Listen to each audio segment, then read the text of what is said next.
Chicken Seekh Kebab with macaroni is in Bhoonofy kitchen today. Frozen Seekh Kebab is going in the pan for frying.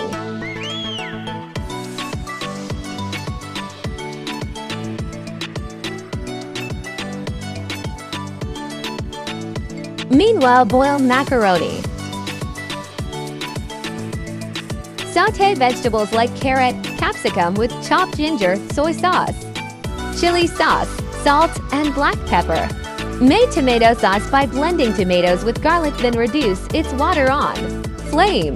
Mix tomato sauce, veggies, and macaroni. Check salt and spices. Place Seekh Kebab over macaroni. Add in a little mozzarella cheese. Put on low flame for 8 minutes.